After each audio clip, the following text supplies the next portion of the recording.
বিশ্বজুড়ে চাপে আদানি গ্রুপ, বাংলাদেশের বিদ্যুৎ চুক্তি পর্যালোচনার এখনই সময়। নির্বাচন যত দেরি হবে ষড়যন্ত্র ততই বাড়বে, বললেন তারেক রহমান।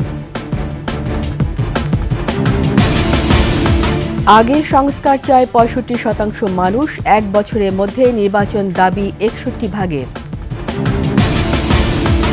ভোটাধিকার ফিরিয়ে দেয়াই প্রধান চ্যালেঞ্জ, সরাসরি রাষ্ট্রপতি নির্বাচনের প্রস্তাব। গাজীপুরে বিদ্যুতের তারে জড়ালো পিকনিকের বাস, ৩ বিশ্ববিদ্যালয়ের শিক্ষার্থীর মৃত্যু।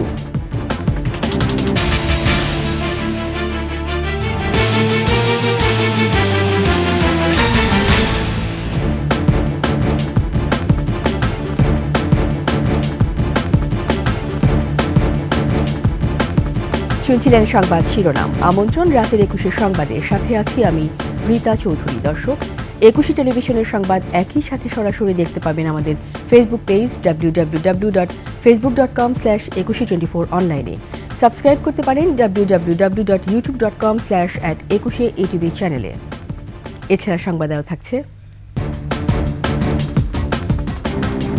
আওয়ামীপন্থী তারকাদের কেউ কেউ জেলে, পলাতকদের ক্ষমা চেয়ে কাজে ফেরার আহ্বান জাসাসের।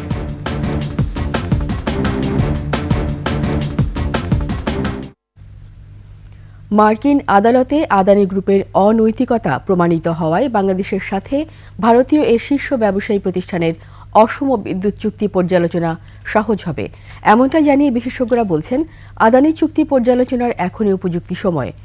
বিগত হাসিনা সরকারের আমলে অন্যায্য চুক্তির ফাঁদে ফেলে বাংলাদেশে উচ্চ মূল্যে বিদ্যুৎ বিক্রি করছে আদানি গ্রুপ। ক্যাপাসিটি চার্জের নামেও নিচ্ছে হাজার হাজার কোটি টাকা। এদিকে বিশ্বজুড়ে এই চাপের মুখে আদানি গ্রুপ। সঞ্জয় অধিকারী রিপোর্ট। অবশেষে বেকায়দায় পড়েছে ভারতীয় আদানি গ্রুপ। ঘুষ কেলেঙ্কারির ঘটনায় যুক্তরাষ্ট্রের আদালতে অভিযুক্ত ভারতীয় এই শীর্ষ ব্যবসায়ী প্রতিষ্ঠান। আর এতেই আদানি গ্রুপের প্রতারণামূলক ব্যবসা ও অসম সব চুক্তির বিরুদ্ধে ফুঁসে উঠেছে ভুক্তভোগী দেশগুলো। ভারতীয় আদানি গ্রুপের সাথে অন্যায্য বিদ্যুৎ চুক্তি রয়েছে বাংলাদেশেরও। বিগত হাসিনা সরকার বিজেপি ঘনিষ্ঠ এই গ্রুপের সাথে অসম ও অন্যায্য বিদ্যুৎ চুক্তি করেছে। সর্বোচ্চ দামে আদানির কাছ থেকে বিদ্যুৎ কিনছে বাংলাদেশ। পাশাপাশি চুক্তির দুর্বলতায় বিতর্কিত আদানি গ্রুপকে ক্যাপাসিটি চার্জ হিসেবে পরিশোধ করতে হচ্ছে হাজার হাজার কোটি টাকা। এতে করে চাপে পড়েছে বাংলাদেশের রিজার্ভ। বিদ্যুৎগুলো কেনাও হয়েছে বাজার মূল্যের চেয়ে বেশি দামে, ফলে তার জন্য সরকারের আরও বাড়তি ব্যয় দাঁড়িয়েছে। এই মুহূর্তে বৈদেশিক মুদ্রা রিজার্ভের যে টান, ওই পরিমাণ রিজার্ভ ব্যবহার করার মতো সামর্থ্য আমাদের নেই। এদিকে সৌর বিদ্যুতের কাজ পেতে ভারতীয় কর্মকর্তাদের $250 মিলিয়ন ঘুষ দেওয়ার ঘটনায় গৌতম আদানির বিরুদ্ধে সম্প্রতি গ্রেপ্তারি পরোয়ানা জারি করে নিউ ইয়র্কের আদালত। এ ঘটনা এমন সময়ে ঘটল যখন বাংলাদেশের উচ্চ আদালত থেকেও আদানি গ্রুপের সঙ্গে করা ১৬০০ মেগাওয়াট বিদ্যুৎ সরবরাহ চুক্তি নিয়ে তদন্তের নির্দেশ আসে। বিশেষজ্ঞরা বলছেন আদানির ব্যবসায়িক প্রতারণা এখন প্রমাণিত। বাংলাদেশের বিদ্যুৎ চুক্তি পর্যালোচনার এখনই সময়। যুক্তরাষ্ট্র যেই পদক্ষেপটা নিয়েছে এটা আমাদের জন্য গুরুত্বপূর্ণ, কারণ হচ্ছে যে এইটা দেখা যায়, প্রমাণ করে যে ওনাদের কোম্পানির একটা দুর্নাম আছে, আর ওনারা এরকম জিনিসে ইনভলভড হয়, করাপশন কাইন্ড অফ থিং। এদিকে গৌতম আদানি যুক্তরাষ্ট্রে অভিযুক্ত হওয়ার পর গ্রুপটির সঙ্গে $250 কোটি মার্কিন চুক্তি বাতিলের ঘোষণা দিয়েছে কেনিয়া। দেশটির প্রেসিডেন্ট উইলিয়াম রুটো বৃহস্পতিবার পার্লামেন্টে আদানি গোষ্ঠীর সঙ্গে হওয়া 2টি চুক্তি বাতিলের ঘোষণা দেন। জ্বালানি বিশেষজ্ঞরা বলছেন বিভিন্ন দেশ সোচ্চার হওয়ায় আদানির কাছ থেকে কেনা বিদ্যুতের উচ্চ মূল্যের বিষয়েও তাদের ওপর এখন চাপ প্রয়োগ করতে পারবে বাংলাদেশ। তাদের এগেনস্টে যে কোর্ট অর্ডার হয়েছে, আমরা কিছু সুযোগ সুবিধা আদায় করা উচিত, আমাদের কন্ট্রাক্টটা যেন শুধরানো যায়। তবে চুক্তি বাতিল না করে পুনর্মূল্যায়নের মাধ্যমে বাংলাদেশের হিসাব বুঝে নেওয়ার পরামর্শ তার। সঞ্জয় অধিকারী, ২১ টেলিভিশন, ঢাকা। বিএনপির ভারপ্রাপ্ত চেয়ারম্যান তারেক রহমান বলেছেন নির্বাচন যত দেরি হবে দেশের বিরুদ্ধে ষড়যন্ত্র ততই বাড়বে। বিতাড়িত স্বৈরাচার বিদেশি প্রভুদের নিয়ে ষড়যন্ত্র চালিয়ে যাচ্ছে বলেও অভিযোগ করেন তারেক রহমান। আর বিএনপি মহাসচিব মির্জা ফখরুল ইসলাম আলমগীর বলেছেন দেশ বাঁচাতেই নির্বাচন চায় বিএনপি। চুয়াডাঙ্গার প্রতিনিধি আতিয়া রহমান ও রাজশাহী প্রতিনিধি বদরুল হাসান লিটনের তথ্যচিত্রে ডেস্ক রিপোর্ট। 14 বছর পর চুয়াডাঙ্গায় বিএনপির দ্বিবার্ষিক সম্মেলন। প্রধান অতিথি হিসেবে ভার্চুয়ালি যুক্ত হন দলের ভারপ্রাপ্ত চেয়ারম্যান তারেক রহমান। আগামী দিনগুলো প্রত্যেকটি দিন। বক্তব্যে তারেক রহমান বলেন, বিদেশি প্রভুদের নিয়ে দেশের বিরুদ্ধে প্রতিনিয়ত ষড়যন্ত্র করছে বিতাড়িত স্বৈরাচার। যেই স্বৈরাচারকে জনগণের অভ্যুত্থানের মাধ্যমে হটিয়ে দেওয়া হয়েছে, সেই স্বৈরাচার কিন্তু বসে নেই। সেই স্বৈরাচার কিন্তু তাদের ষড়যন্ত্রে তাদের দেশি বিদেশি প্রভুদের সাথে মিলে বসে ষড়যন্ত্র করেই যাচ্ছে। অন্তর্বর্তী সরকারকে নিরপেক্ষ নির্বাচন আয়োজনের তাগিদ দিয়ে তারেক রহমান বলেন, প্রস্তাবিত সকল সংস্কার বাস্তবায়নে প্রয়োজন নির্বাচিত সরকার। সকল সংস্কারের বাস্তবায়ন একমাত্র সম্ভব শুধুমাত্র একটি প্রকৃত নির্বাচনের মাধ্যমে, যদি প্রকৃত জনপ্রতিনিধিরা নির্বাচিত হয়। মির্জা ফখরুল ইসলাম আলমগীর বলেন, দেশ রক্ষা ও জনগণের ইচ্ছে পূরণে নির্বাচন চায় বিএনপি। গঠন দরকার এই জন্যে এখন চতুর্দিক থেকে ষড়যন্ত্র চক্রান্ত হচ্ছে। এই চক্রান্ত ষড়যন্ত্রকে মোকাবেলা করতে পারে একমাত্র জনগণ, আর সেই জনগণের প্রতিনিধিত্ব পার্লামেন্টই পারে তাকে সুষ্ঠুভাবে সামনের দিকে। এদিকে বিকেলে রাজশাহীতে এক কর্মশালায় ভার্চুয়ালি যোগ দিয়ে বিএনপির ভারপ্রাপ্ত চেয়ারম্যান তারেক রহমান পতিত স্বৈরাচারের ষড়যন্ত্র মোকাবেলায় দলের নেতাকর্মীদের জনগণের সাথে থাকার আহ্বান জানান। যদি তাদের ষড়যন্ত্র সফল হয়, আপনার এই কেস তো উঠবেই না, বরং এই কারো 10টা থাকলে ওই দ্বিগুণ হয়ে জ্যামিতিক হারে 20টা হয়ে যাবে। সেই সম্ভাবনাও কিন্তু আছে।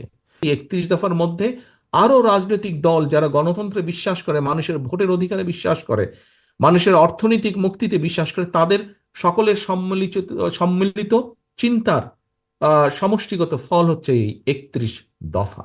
বিএনপি ক্ষমতায় গেলে সব ধরনের বৈষম্য দূর করা হবে বলেও মন্তব্য করেন তারেক রহমান। আমাদেরকে এই বিষয়টা অ্যাড্রেস করতে হবে। সমর ইসলাম, ডেস্ক রিপোর্ট, 21 টেলিভিশন। অন্তর্বর্তী সরকার যা যা সংস্কার প্রয়োজন মনে করবে তার সবগুলো করার পরই নির্বাচনের পক্ষে 65.9% মানুষ, আর এক বছরের মধ্যে নির্বাচন চান 61.1% মানুষ। আন্তর্জাতিক সংবাদ মাধ্যম ভয়েস অব আমেরিকার জরিপে এমনটাই উঠে এসেছে। অন্যদিকে রাজনৈতিক বিশ্লেষকরা বলছেন, 2025 সালের ডিসেম্বরের মধ্যে নির্বাচন হলে অন্তর্বর্তী সরকার ও দেশের জন্য কল্যাণকর হবে। একই সঙ্গে রাজনৈতিক দলসহ অংশীজনদের সাথে আলোচনার মাধ্যমে সংস্কারের তাগিদ দেন তারা। আরও জানাচ্ছেন তৌহিদুর রহমান। ডক্টর মোহাম্মদ ইউনূসের নেতৃত্বে অন্তর্বর্তী সরকার গঠনের পর থেকে কবে হচ্ছে নির্বাচন, কখন হওয়া প্রয়োজন, বিষয়টি নিয়ে একে অপরের সাথে কিছুটা ভিন্ন সুরে কথা বলে আসছে বিএনপি এবং জামাত। বিষয়টি নিয়ে যুক্তরাষ্ট্রভিত্তিক সংবাদ মাধ্যম ভয়েস অব আমেরিকা একটি জরিপ চালায়। জরিপে শহরের 60% এবং গ্রামের 61% মানুষ এক বছরের মধ্যে জাতীয় নির্বাচন চান। 2 থেকে 3 বছরের মধ্যে নির্বাচনের পক্ষে 18.7% আর 8.6% উত্তরদাতা চান 18 মাসের মধ্যে নির্বাচন। 5.8% জনগণ 4 বছর বা তার চেয়ে বেশি সময় পর জাতীয় নির্বাচনের পক্ষে। 18 থেকে 34 বছর বয়সী 62.4% জনগণ 1 বছরের মধ্যে নির্বাচন চান। 35 বা তার চেয়ে বেশি বয়সীদের 59.8% 1 বছরের মধ্যে নির্বাচন চান। আরেকটি প্রশ্নের উত্তরে 65.9% মানুষ সব ধরনের সংস্কার করে নির্বাচনের পক্ষে মত দেন। শুধু নির্বাচন সংক্রান্ত জরুরি সংস্কারের পক্ষে মত দেন 31.9% মানুষ। বিশ্লেষকরা সংস্কারের জন্য রাজনৈতিক দলগুলোর সাথে পরামর্শ নেওয়ার কথা বলেন। নির্বাচন রিলেটেড যে সংস্কারগুলো, যেমন ধরেন নির্বাচন কমিশন, যেমন ধরেন বিচার ব্যবস্থা, প্রশাসন, পুলিশ, এগুলো তো রিলেটেড। এগুলো করে বাকিটা নির্বাচিত সরকারের হাতে ছেড়ে দিয়ে মানে এই সরকার যদি সম্মানের সঙ্গে প্রস্থান করে সেটা খুবই ভালো হবে। রাষ্ট্র, সরকার, সংবিধান, প্রশাসন, সাংবিধানিক প্রতিষ্ঠান, ডেমোক্রেটিক ইনস্টিটিউশনস, বিভিন্ন ক্ষেত্রে আমরা সংস্কারের প্রস্তাবনা দিয়ে আসছি, যেগুলো আমি মনে করি আলাপ আলোচনা করে রাজনৈতিক দলের সাথে বোঝাপড়া করে এ ব্যাপারে উদ্যোগ নেওয়া প্রয়োজন। আগামী 1 বছরের মধ্যে নির্বাচনের পক্ষে তারাও কথা বলেন। 2025 সালের ডিসেম্বরের মধ্যে একটা অবাধ, নিরপেক্ষ, বিশ্বাসযোগ্য নির্বাচন করে এই সরকার যদি বেরিয়ে যেতে পারে, এই সরকারকে মানুষ ধন্যবাদ জানাবে, সরকারকে মানুষ প্রশংসাই করবে। এই সময়টা যদি বাড়তে থাকে তাহলে এর সাথে সাথে আরও সাইড এফেক্টগুলো আসা শুরু করবে। অনেক রাজনৈতিক জটিলতা তৈরি হবে, অনেক সমস্যা দেখা দিবে। সেই সমস্যা, সেই সমস্ত জটিলতা মোকাবেলা করার মতো পর্যাপ্ত শক্তি এবং সময় এই সরকারের আছে বলে আমি মনে করি না। সার্বিক সংস্কার করে নির্বাচিত সংস্কারের জন্য একটি রূপরেখা দিয়ে যাওয়ার তাগিদ দেন তারা। ইম্পর্ট্যান্ট স্টেক হোল্ডার্স তার একটা মতামত তারা গঠন করতে পারেন। তৌহিদুর রহমান, 21 টেলিভিশন, ঢাকা। নবনিযুক্ত প্রধান নির্বাচন কমিশনার সিএসি ও 4 কমিশনার শপথ নেবেন কাল। দীর্ঘদিনের আস্থাহীনতার সংকট ঘুচিয়ে মানুষের ভোটাধিকার ফিরিয়ে দেয়াই নবগঠিত ইসির প্রধান চ্যালেঞ্জ বলে মনে করছেন নির্বাচন ব্যবস্থা সংস্কার কমিশনের প্রধান। আর মতানৈক্য ঘুচিয়ে গ্রহণযোগ্য নির্বাচন আয়োজনকে বড় সংকট হিসেবে দেখছেন বিশ্লেষকরা। শিউলি শবনমের প্রতিবেদন। নির্বাচন কমিশন গঠনের মধ্য দিয়ে অন্তর্বর্তী সরকারের নির্বাচনী কার্যক্রম শুরু হয়েছে। নতুন কমিশন দায়িত্ব নেওয়ার পর তাদের চ্যালেঞ্জ কি হবে এমন প্রশ্নে নির্বাচন ব্যবস্থা সংস্কার কমিশনের প্রধান বদিউল আলম মজুমদার বলছেন, সুষ্ঠু ও নিরপেক্ষ নির্বাচনের মাধ্যমে রাজনৈতিক দল ও সাধারণ মানুষকে ভোটে আনা হবে ইসির মূল চ্যালেঞ্জ। 3টা নির্বাচন কমিশন 3টা কলঙ্কজনক নির্বাচন করেছে, যার মাধ্যমে নির্বাচন কমিশনের উপর ব্যাপক আস্থাহীনতা সৃষ্টি হয়েছে। মানুষ যাতে ভোটাধিকার ফিরে পায় তার জন্য অনেকগুলো করণীয় আছে, বা এই প্রতিষ্ঠানকে পরিচ্ছন্ন করা, এইসব করে যাতে একটা সুষ্ঠু নিরপেক্ষ নির্বাচন হয়, যার মাধ্যমে মানুষের ভোটাধিকার প্রতিষ্ঠিত হয় এবং আমাদের কলঙ্ক অবসান ঘটে। নতুন কমিশনকে ভোটার তালিকা হালনাগাদ করা ও প্রবাসীদের ভোটার তালিকায় যুক্ত করাকে অগ্রাধিকার দেওয়ার পরামর্শ রাজনীতি বিশ্লেষকদের। অনেক প্রবাসী আছে ভোটার তালিকায় নেই, কারণ আমরা চাই এবার প্রবাসীরাও প্রচুর ভোট দিক। সো এই কাজগুলো তারা যাতে খুব দ্রুত শুরু করেন, আর তাদের দিক থেকে তারা এটা বিবেচনা করতে পারেন যে কিছু স্থানীয় সরকার নির্বাচন, কিছু কয়েকটা ফেজ, কিছু ইউনিয়ন, কিছু উপজেলা, ইউনিয়ন সময় এখনো পুরো বাতিল হয়নি, বাতিল করে কিছু ইউনিয়ন এবং কিছু উপজেলা নির্বাচনও যদি তারা করেন। আওয়ামী লীগ ও তার সহযোগী জোটগুলো নিষিদ্ধ না হলে সেক্ষেত্রে তারা নির্বাচনে এলে তাদের জন্য ভোটের পরিবেশ সৃষ্টি করা কমিশনের দায়িত্ব বলে মনে করছেন বিশ্লেষকরা। যদি আওয়ামী লীগ নিষিদ্ধ না হয় এবং আওয়ামী লীগ যদি দল হিসাবে নির্বাচন করতে চায়, ওনাদের ওই নির্বাচনে আওয়ামী লীগকে এন্টারটেইন করতে হবে এবং আওয়ামী লীগের প্রত্যেকের রাইট, যা যা রাইট আছে, ইলেকটোরাল রাইট আছে, প্রত্যেকটা তাদেরকে দিতে হবে। সব দলের অংশগ্রহণে অন্তর্ভুক্তিমূলক নির্বাচন আয়োজনে নবগঠিত ইসি সঠিক সিদ্ধান্ত নেবে বলে আশা করেন সংস্কার কমিশন প্রধান। একটা তো বড় অন্তর্ভুক্তিমূলক নির্বাচন, এটার ব্যাপারে অনেক মত পার্থক্য আছে। তো আমি আশা করব যে তারা সঠিক সিদ্ধান্ত নেবে এবং এর মাধ্যমে যাতে সুষ্ঠু নিরপেক্ষ এবং অন্তর্ভুক্তিমূলক নির্বাচন হয় তা নিশ্চিত করবে। গণঅভ্যুত্থানে শহীদদের রক্তের সাথে যেন কোনো ধরনের বিশ্বাসঘাতকতা না হয়, এজন্য নতুন কমিশন পুরো নির্বাচনী ব্যবস্থাকে ঢেলে সাজাবে বলে আশা তাদের।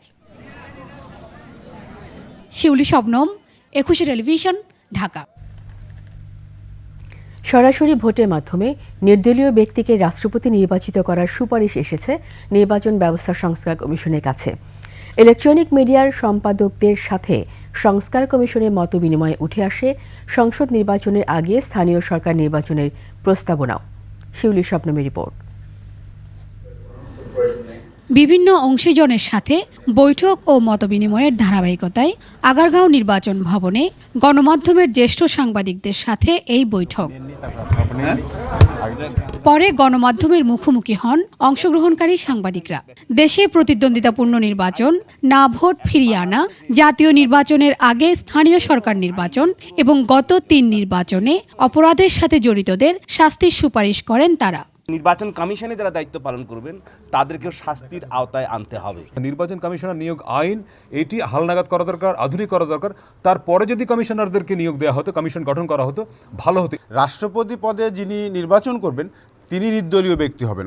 নির্বাচনী ব্যয় কমানো ও সময় বাঁচাতে একই দিনে স্থানীয় সরকার নির্বাচন আয়োজনের পক্ষে মত দেন স্থানীয় সরকার বিশেষজ্ঞ ডক্টর তোফায়েল আহমেদ। লাস্টে যে ইলেকশনগুলো করেছেন আমাদের নির্বাচন কমিশন, লোকাল গভর্নমেন্ট ইলেকশন, ওখানে প্রায় 23,000 কোটি টাকা খরচ করেছেন এবং 19 লক্ষ থেকে 20 লক্ষ লোকের এনগেজমেন্ট হয়েছে। এতগুলো শিডিউল করতে গিয়ে প্রায় 225 দিনের মতো সময় লেগেছে। এই জিনিসটা আমরা যদি এই রিফর্মটা করি, লোকাল গভর্নমেন্টটাকে যদি আমরা পার্লামেন্টারি সিস্টেমে নিয়ে আসি, তাহলে ইউনিয়ন, উপজেলা, জেলা, পৌরসভা, সিটি কর্পোরেশন এগুলো একই শিডিউলে যদি করতে পারি, তাহলে আমার খরচ চলে আসবে 600 কোটি টাকার মধ্যে। এদিকে সরাসরি ভোটে রাষ্ট্রপতি নির্বাচিত করার সুপারিশও এসেছে সংস্কার কমিশনে। কোনো নির্বাচনেই যেন পরোক্ষ না হয়, প্রত্যক্ষ হয়, প্রত্যেকের কনস্টিটিউয়েন্সি থাকে। এবং রাষ্ট্রপতি নির্বাচন সরাসরি হওয়ার কথা বলেছেন, তারপরে স্থানীয় সরকার নির্বাচন নির্দলীয় হওয়ার এবং সংসদীয় পদ্ধতিতে নয়। আমরা এগুলো বিবেচনায় নেব, আমাদের এখনো সিদ্ধান্ত হয়নি। শিউলি শবনম, একুশে টেলিভিশন, ঢাকা। অনেক ধন্যবাদ সবাইকে। নির্বাচনে 50% নারী আসন বাতিল চান নারী সংস্কার কমিশনের সদস্য ফৌজিয়া করিম ফিরোজ। নারীদের নির্বাচনে সরাসরি অংশগ্রহণ, রাজনৈতিক দলগুলোতে 30% নারী রাখার বাধ্যবাধকতা ও নির্বাচনী ইস্তেহারে নারী অধিকার বিষয়ক প্রস্তাবনা রাখার সুপারিশ করা হবে বলে একুশে টেলিভিশনকে জানান ফৌজিয়া করিম। পারিবারিক আইনের সাথে রাষ্ট্রীয় আইনের মেলবন্ধন করা হবে বলেও জানান নারী সংস্কার কমিশনের এই সদস্য। শাকিরা জু রিপোর্ট। অন্তর্বর্তী সরকারের অধীনে দেশকে নতুন করে ঢেলে সাজানোর জন্য সবচেয়ে জরুরি যে বিষয়টি আলোচনায় এসেছে তা হলো সংস্কার। তবে সেখানে অনেকটাই উপেক্ষিত ছিল দেশের মোট জনসংখ্যার প্রায় 51% নারীর হিস্সা ও অংশীদারিত্বের বিষয়টি। যে কোনো দেশের কাঙ্ক্ষিত প্রোগ্রেস এবং সাস্টেনেবল ডেভেলপমেন্টের জন্য অবশ্যই নারীর অংশগ্রহণ বাড়ানো অত্যন্ত জরুরি। তাদের কাছ থেকে আমার আশা থাকবে তারা তাদের এই একটা ঐক্য ধরে রেখে তারা যাতে ভালো কাজ করে যায়, নারীদের জন্য সবার জন্য একটা বৈষম্যহীন সমাজ গিফট দিতে পারে। দেরিতে হলেও সরকার নারী সংস্কার কমিশন গঠন করেছে। নারীর অধিকার অর্জনের ক্ষেত্রে অমীমাংসিত বিষয়গুলোকে সংস্কারের দাবির মধ্যে অন্তর্ভুক্ত করতে আলোচনায় বেশ কিছু বিষয় থাকবে বলে জানিয়েছেন সংস্কার কমিশনের সদস্য। সংবিধানের 65 অনুচ্ছেদ অনুযায়ী জাতীয় সংসদের 350টি আসনের মধ্যে 50টি আসন নারীদের জন্য সংরক্ষিত। দীর্ঘদিন ধরে নির্বাচনে নারীর সরাসরি অংশগ্রহণের বিষয়টি আলোচনায়ও রয়েছে। বিগত 15 বছরে নারী সংসদ সদস্যরা নারীদের জন্য কিছু করে যাননি বলে মত ফৌজিয়া করিমের। আমি মনে করি সংসদের যে মনোনীত যে নারী সদস্য আসছে এটাকে পুরোপুরি বন্ধ করে ফেলতে হবে। 50 জন সদস্য যারা ছিলেন মনোনীত, তারা কতজন ব্যক্তি নারীদের জন্য কথা বলেছে? কেউ বলেন নাই। তাহলে প্রত্যেকটা রাজনৈতিক দলে আপনার মিনিমাম 30% রিপ্রেজেন্টেশন থাকতে হবে মহিলাদের। প্রত্যেকটা পলিটিক্যাল পার্টি যখন তাদের নির্বাচনের ইশতেহার তৈরি করবে, নারীদের জন্য কি করছেন তারা এবং একটা টার্গেটেড টাইম দিতে হবে। প্রত্যেক নারীর স্বাস্থ্য বীমা সহ পিছিয়ে পড়া নারীদের কথা বিবেচনায় নিয়ে বেশ কিছু প্রস্তাবনা থাকছে সংস্কারে। চাতালে কাজ করে, ইয়েতে কাজ করে, রাস্তায় কাজ করে, কনস্ট্রাকশনে কাজ করে, ওদের জন্য কোনো আইন নাই। প্রত্যেকটা নারীরা যেন স্বাস্থ্য বীমায় আওতায় পড়ে। নারী অধিকার প্রতিষ্ঠায় পারিবারিক আইনের সাথে রাষ্ট্রীয় আইনের মেলবন্ধন করা হবে বলেও জানান তিনি। নারী নির্যাতন আইন, ডিভোর্স আইন, উত্তরাধিকার আইন সংশোধন সহ বেশ কিছু প্রস্তাবনা থাকছে বলে জানান নারী সংস্কার কমিশনের এই সদস্য। সংস্কারের মাধ্যমে দেশ গঠনে দেশের সর্বস্তরের নারীদের মতামত সংগ্রহ এবং রাজনৈতিক দলগুলোতে নারীর অংশগ্রহণ বাড়ানোর উপর গুরুত্ব দিয়েছেন দেশের সর্বস্তরের জনগণ। শাকিরা আরজু, একুশে টেলিভিশন, ঢাকা। পিকনিকে যাওয়ার পথে বিআরটিসি দ্বিতল বাসে বিদ্যুৎস্পৃষ্ট হয়ে গাজীপুর ইসলামিক ইউনিভার্সিটি অব টেকনোলজির 3 শিক্ষার্থীর মৃত্যু হয়েছে। এই ঘটনায় জেলা প্রশাসন ও বিশ্ববিদ্যালয়ের পক্ষ থেকে গঠন করা হয়েছে আলাদা 2টি তদন্ত কমিটি। এদিকে অভিভাবকরা বলছেন শিক্ষকদের বিচক্ষণতার অভাবে এই দুর্ঘটনা। গাজীপুর প্রতিনিধি অপূর্ব রায়ের তথ্যচিত্রে ডেস্ক রিপোর্ট। সকাল 11:15টার দিকে উপজেলার তেলিহাটি ইউনিয়নের উদয়খালী গ্রামে ঘটনা ঘটে। নিহত 3 শিক্ষার্থী হলেন মুস্তাকিম মাহিম, মোজাম্মেল হোসেন ও জুবাইর রহমান। তারা সবাই যন্ত্রকৌশল বিভাগের শিক্ষার্থী। পুলিশ জানায় বিআরটিসির 6টি দ্বিতল বাসে বিশ্ববিদ্যালয়ের 460 শিক্ষার্থী বার্ষিক বনভোজনে গাজীপুরে মায়া রিসোর্টে যাচ্ছিলেন। পথে বৈদ্যুতিক তারে লেগে একটি বাস বিদ্যুতায়িত হয়। এতে ঘটনাস্থলে এক শিক্ষার্থীর মৃত্যু হয়। আহত অবস্থায় 5 জনকে হাসপাতালে নেয়ার পর মারা যায় 2 শিক্ষার্থী। ময়মনসিংহ মেডিকেল কলেজ হাসপাতালের এমার্জেন্সি মেডিকেল অফিসার জানান 3 জন ছাত্র হাসপাতালে আসার আগেই মারা গেছে এবং আহত 2 জনকে চিকিৎসা দেওয়া হচ্ছে। তবে তারা আশঙ্কা মুক্ত বলে জানান তিনি।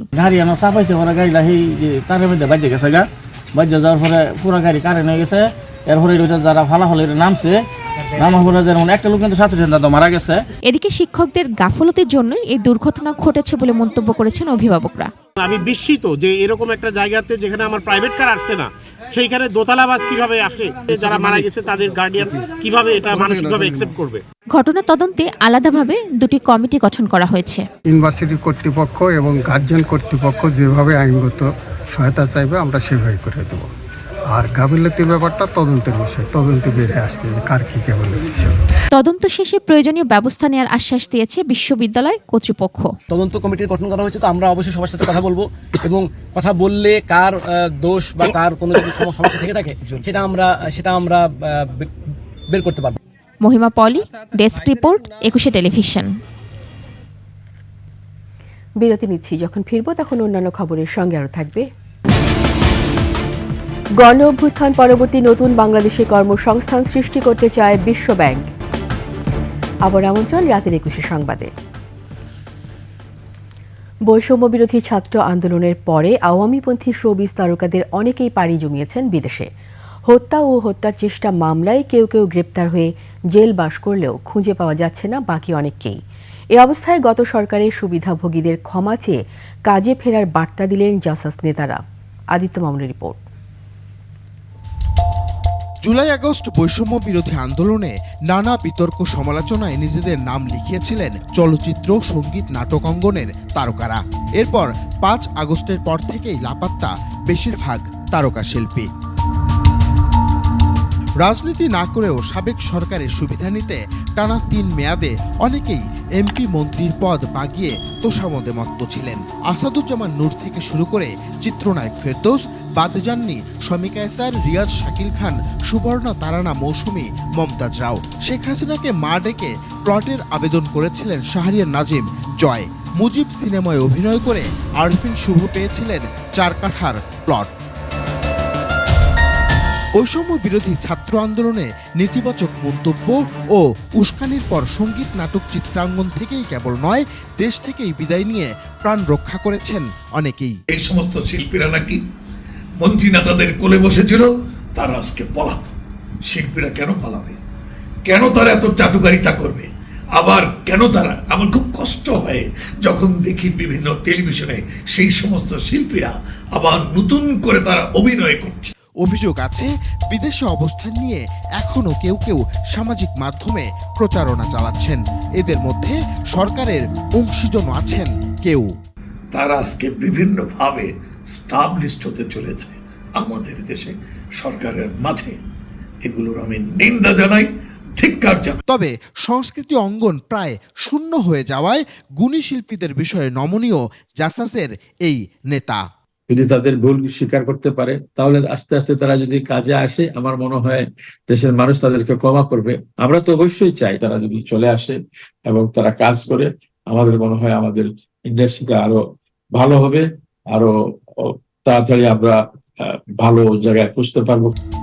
কোনো মব সংস্কৃতি নয়, বরং প্রকৃত দোষীদের বিষয়ে আইনি পদক্ষেপ চলমান রাখার পক্ষে মত দেন তিনি। তাদের জন্য কঠিন কোনো শাস্তি আমি আসলে আশা করবো না, কারণ তারা তো ভুল করেছে, কারণ না বুঝেই করেছে অনেকে, আমি মনে করি। তারা মনে করেছিল যে এই সরকার যেহেতু যাবে না, এই সরকারই থাকবে, এই সরকারই চিরস্থায়ী হয়ে গেছে।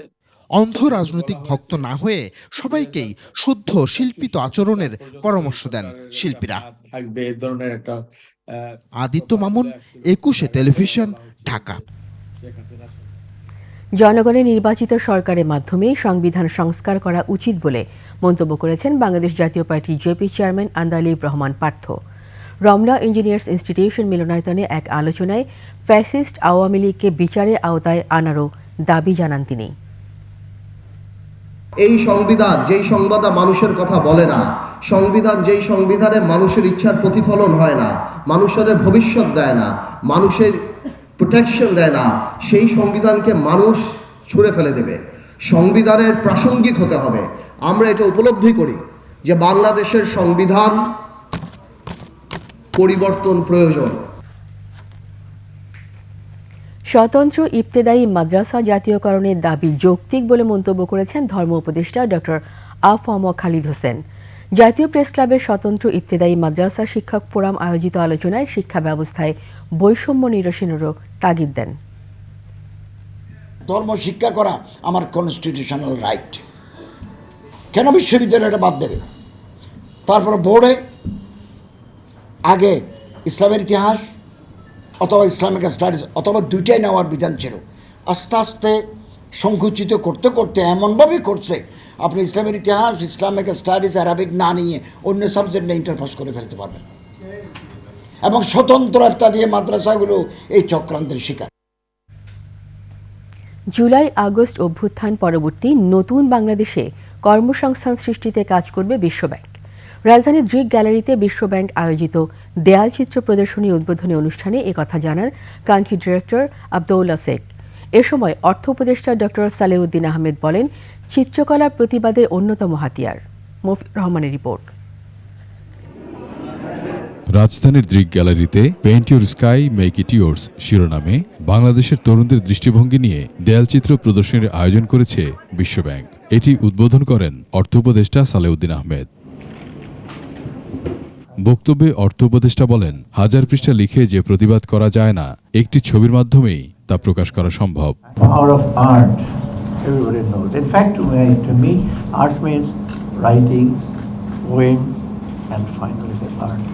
Of course, murals are also there.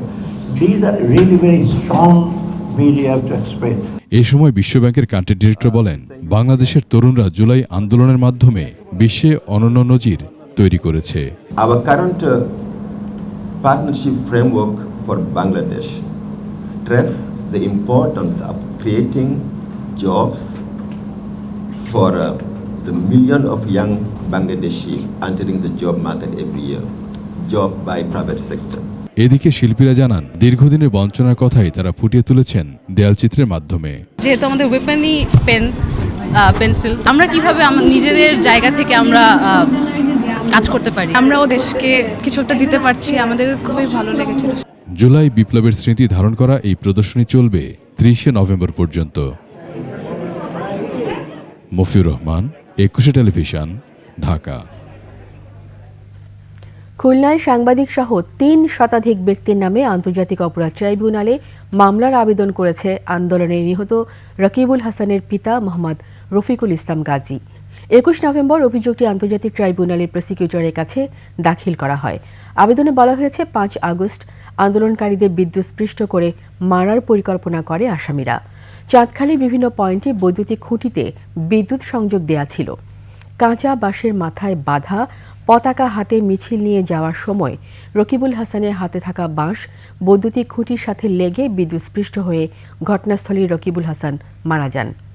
এই মামলায় খুলনা প্রেস ক্লাবের সাবেক সভাপতি SM নজরুল ইসলাম, ATN বাংলার সাংবাদিক SM হাবিব, খুলনা সাংবাদিক ইউনিয়নের সাবেক সভাপতি মুন্সি মাহবুব আলম সোহাগ ও আওয়ামী লীগ যুবলীগ নেতাসহ 3 শতাধিক নামসহ 1500 জনের নামে অভিযোগ দায়ের করা হয়েছে। 1 মাসের মধ্যে মামলার শুনানি হবে।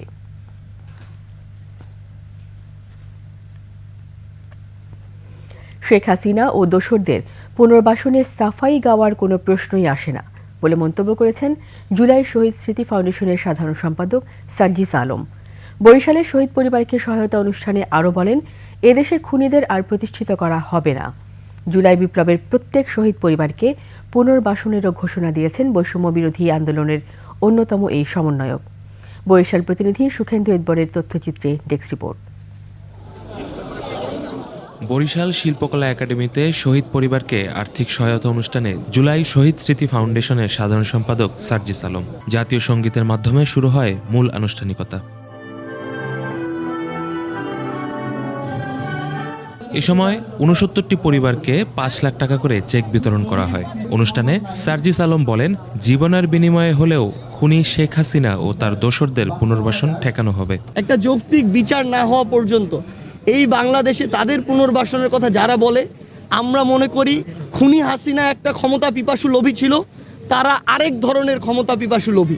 শেখ হাসিনা ও দোসরদের বিচার না হওয়া পর্যন্ত তাদের রাজনীতি করার অধিকার নেই বলে মন্তব্য করেন তিনি। সর্বোচ্চ চেষ্টা করব, আমাদের চেষ্টার কোনোদিন কমতি হবে না। যেই সরকারই আগামীর বাংলাদেশে ক্ষমতায় আসুক না কেন, এটি যেন তাদের কমিটমেন্টের জায়গা থাকে। এ সময় শহীদ পরিবারের সদস্যরাও শেখ হাসিনার বিচার দাবি করেন। সাইনবোর্ড এলাকায় আন্দোলন যায় এইচবি গার্মেন্টস মারা যায়। আমার 3 ছেলের মধ্যে উপার্জন করতে বেশি। আমার স্বামীকে গুল্লি করছে, তার হত্যার বিচার চাই, খুনি হাসিনার ফাঁসি চাই। আমার সুরে বাসায় যাইব বাইরে গেছে, এই মুহূর্তে আমার ভূতে গুলি খাইয়া মারা গেছে। আমার ওই ছেলেটা আমার ব্যবসা একটু এই ইভেন্টের কাজ করে ওইটা ওই দেখতো, আজকে আর দেখার মতন কেউ নাই। অনুষ্ঠানে বরিশালের জেলা প্রশাসক মোহাম্মদ দেলোয়ার হোসেন, অতিরিক্ত police super Alaul Hossain, Barishal civil surgeon doctor Moriya Hasan সহ কেন্দ্রীয় ও স্থানীয় বেশ কয়েকজন সমন্বয়ক উপস্থিত ছিলেন। Yusuf Hasan Naim, news desk, 21 television. আমলাতান্ত্রিকতায় বন্দী না থেকে চিন্তাধারার পরিবর্তন জরুরি বলছেন বিশিষ্টজনেরা। সমাজ থেকে বৈষম্য দূরীকরণে ন্যায্যতা ও সংস্কারে গুরুত্ব দিতে হবে উল্লেখ করে তারা বলছেন, এতেই দূর হবে দীর্ঘদিন পঞ্জীভূত জাতি গোষ্ঠী বঞ্চনার। প্রণব চক্রবর্তী রিপোর্ট। দেশের চা শ্রমিক, ঋষি সম্প্রদায়, হিজড়া কিংবা পাহাড়ি জনগোষ্ঠী সমাজের বিভিন্ন স্তরে বৈষম্যের শিকার হয়েই তারা চলছেন দীর্ঘদিন। বৈষম্যের অবসান হোক এই শিরোনামে প্রান্তিক জনগোষ্ঠীর সাথে অংশীদারিত্ব উদযাপনের এই আয়োজন রাজধানীর সিরডাপ মিলনায়তনে। এ সময় নিজেদের দুঃখ কষ্ট আর দাবি তুলে ধরেন অংশীজনেরা। ভূমির সমস্যা, সেটা যাতে আমরা সমস্যা অতি শীঘ্রই সমাধান করতে পারি। সরকারের গরিবদেরকে এটা ভাতা দিচ্ছে, সেখানে এই টাকাটাও লুটপাট করা হচ্ছে। সংস্কারের প্রতিটা পদে পদে, প্রতিটা রন্ধ্রে রন্ধ্রে যদি আনা হয়, তাহলে আমরা মনে করি যে বৈষম্য বিলোপ আইন আমাদের আর প্রয়োজন হবে না। অনুষ্ঠানে বিশিষ্টজনরা বলেন, ভূমিহীন আর পিছিয়ে পড়া জনগোষ্ঠীর উন্নয়নে নজর দিলেই দূর হবে বৈষম্যহীনতা। পরিবর্তন খুব জরুরি। শুধুমাত্র আমলাতান্ত্রিক চিন্তাধারার মধ্যে দু একটা প্রজেক্ট, দু একটা সুযোগ সুবিধা দিয়ে দিলাম, এটা নিয়েই কিন্তু আমরা সন্তুষ্ট থাকতে পারবো না। ন্যায্যতা নিশ্চিত করতে পারে এই সংস্কারই কিন্তু আজকের এই মুহূর্তের অন্যতম দাবি। বাংলাদেশে যেন এই কথাটা আর কারো কাছ থেকে শুনতে না হয় যে তিনি ভূমিহীন থাকবেন কেন। দেশের উন্নয়ন অগ্রযাত্রায় ধীরস্থিরভাবে সিদ্ধান্ত নেয়ার এখনই সময়, এমনটাও জানিয়েছেন আলোচকেরা। সংস্কারের নামে যে ভালো অনেকগুলো জিনিস বারে বারে তারা বঞ্চিতই হয়ে যাচ্ছেন, অতএব এইগুলাকেও যে রক্ষা করতে হবে। প্রণব চক্রবর্তী, 21 টেলিভিশন, ঢাকা। সময় হয়েছে আবার একটি সংবাদ বিরতি। যখন ফিরব তখন অন্যান্য খবরের সঙ্গে আরও থাকবে। সিরিয়ায় হিজবুল্লাহর শীর্ষ কমান্ডার নিহত, নেতানিয়াহুর বিরুদ্ধে গ্রেপ্তারি পরোয়ানা কার্যকর করবে ব্রিটেন। আবার আমন্ত্রণ রাতের 21 সংবাদে।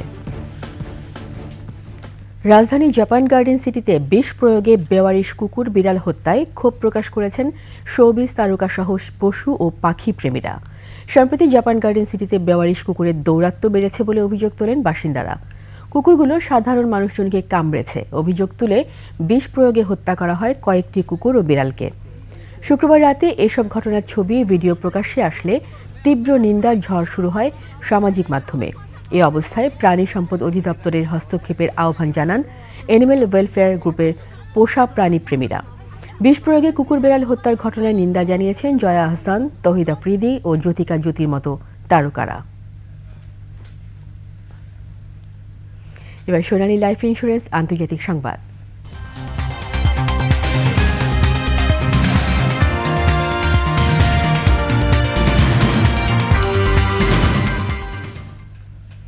ইসরায়েলি প্রধানমন্ত্রী বেনিয়ামিন নেতানিয়াহুর বিরুদ্ধে আন্তর্জাতিক অপরাধ আদালত আইসিসির গ্রেপ্তারি পরোয়ানা কার্যকর করবে ব্রিটেন। এদিকে সিরিয়ায় ইসরায়েলি বাহিনীর হামলায় হিজবুল্লাহর এক শীর্ষ কমান্ডার নিহত হয়েছেন, আর গাজা ও লেবাননে অব্যাহত ইসরায়েলি আগ্রাসনে নিহত হন আরও শতাধিক। তাদের মধ্যে শিশু ও স্বাস্থ্যকর্মী রয়েছেন। আফসানা লীলার ডেস্ক রিপোর্ট। হেগ ভিত্তিক আন্তর্জাতিক অপরাধ আদালত আইসিসি গত 21 নভেম্বর গাজা সংঘাতে যুদ্ধাপরাধ এবং মানবতা বিরোধী অপরাধের অভিযোগে নেতানিয়াহুর বিরুদ্ধে গ্রেফতারি পরোয়ানা জারি করে। এরপরই তা কার্যকরের ঘোষণা দেয় ইতালি, নেদারল্যান্ড ও কানাডা। এবার যুক্তরাজ্য বলছে তাদের দেশের মাটিতে পা রাখলে ইসরায়েলের প্রধানমন্ত্রীকে গ্রেফতার করা হবে। ব্রিটেনের প্রধানমন্ত্রী কিয়ার স্টারমারের মুখপাত্র জানিয়েছেন, অভ্যন্তরীণ এবং আন্তর্জাতিক আইনের অধীনে নির্ধারিত আইনি বাধ্যবাধকতা মেনে চলবে তারা। এদিকে সিরিয়ায় ইসরায়েলি বাহিনীর হামলায় হিজবুল্লাহর এক শীর্ষ কমান্ডার নিহত হয়েছে বলে দাবি করেছে মার্কিন গণমাধ্যম। তারা বলছে ওই হিজবুল্লাহর কমান্ডার 2007 সালে ইরাকে মার্কিন সেনাদের ওপর হামলার পরিকল্পনা করতে সহায়তা করেছিলেন। পাশাপাশি ইসরায়েলে নতুন করে 80টি রকেট ছোড়া হয়েছে বলে দাবি করেছে লেবাননের সশস্ত্র সংগঠন হিজবুল্লাহ। অন্যদিকে গাজার খান ইউনিসে ইসরায়েলি হামলায় মারা গেছেন শিশুসহ 9 জন। জাতিসংঘ বলছে দেশটির ভেঙে পড়া স্বাস্থ্যসেবা আর অমানবিক পরিস্থিতিতে ক্ষুধাকে ব্যবহার করে ফিলিস্তিনকে নিশ্চিহ্ন করা হচ্ছে। দেশটিতে এখন যুদ্ধ বন্ধে আবারও তাগিদ দিয়েছে সংস্থাটি। আফসানা নীলা, ডেস্ক রিপোর্ট, 21 টেলিভিশন। টি-20 ফরম্যাটে দেশকে এগিয়ে নিতে জাতীয় লিগেও যুক্ত হল 20 ওভারের ক্রিকেট। উন্মোচন হয়েছে টুর্নামেন্টের লোগো। বিপিএলের আগে এই টুর্নামেন্ট দেশীয় ক্রিকেটারদের প্রমাণের মঞ্চ বলে জানান বিসিবি সভাপতি। আকাশুজ্জামানের রিপোর্ট। বিপিএলের পর বিসিবির আয়োজনে প্রথম টি-20 টুর্নামেন্টের লোগো উন্মোচন অনুষ্ঠান।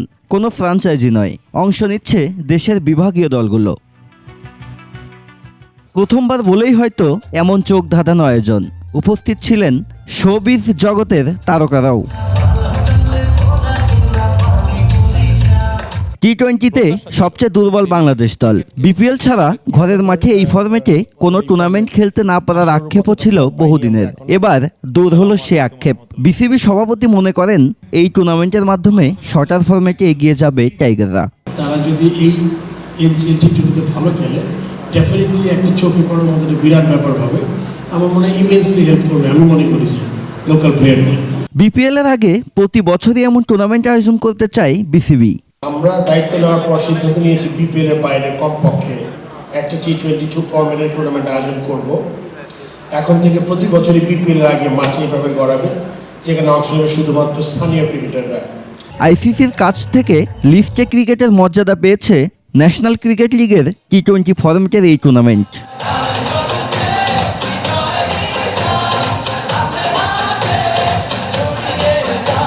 আকাশুজ্জামান, 21 টেলিভিশন, ঢাকা। সাফ জয়ী নারী ফুটবলার ঋতুপর্ণা রূপনা মনিকা চাকমাকে সম্বর্ধনা দিয়েছে রাঙামাটিবাসী। নিজ জেলায় সম্মাননা পেয়ে বেশ খুশি পাহাড়ি কন্যা। রাঙামাটি নারী স্টেডিয়ামে জমকালো অনুষ্ঠানে তাদের সম্বর্ধনা দেওয়া হয়। রাঙামাটি প্রতিনিধি সত্রং চাকমার সহায়তায় পারভেজ খোকনের রিপোর্ট। পাহাড়ের 3 কন্যা রূপনা চাকমা, ঋতুপর্ণা চাকমা ও মনিকা চাকমাকে বর্ণাঢ্য মোটর শোভাযাত্রায় পুরো শহরের প্রধান রাস্তা ঘুরিয়ে রাঙামাটি স্টেডিয়ামে নিয়ে আসা হয়।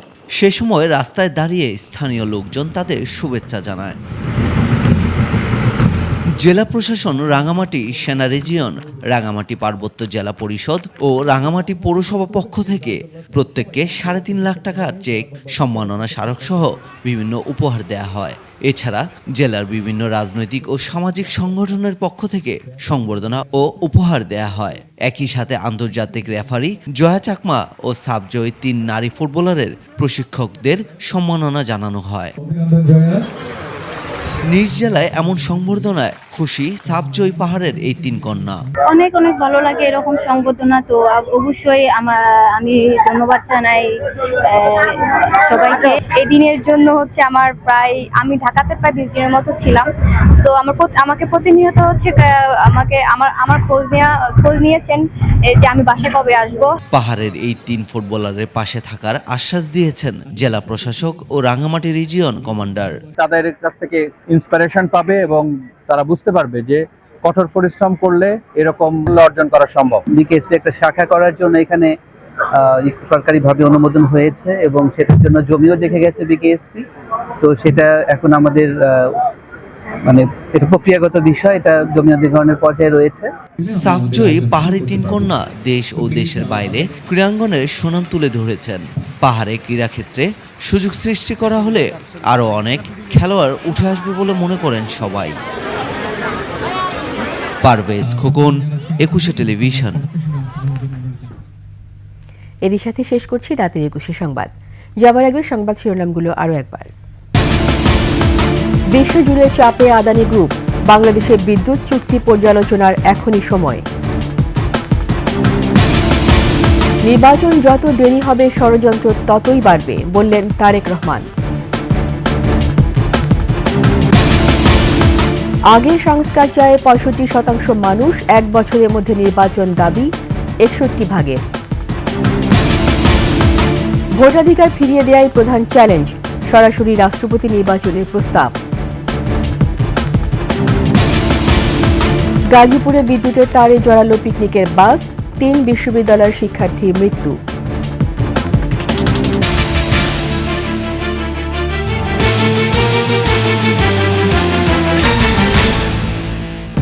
সবশেষ সংবাদ জানতে ডায়াল করুন 2021 নম্বরে আর ভিজিট করুন 21-tv.com ওয়েবসাইটে।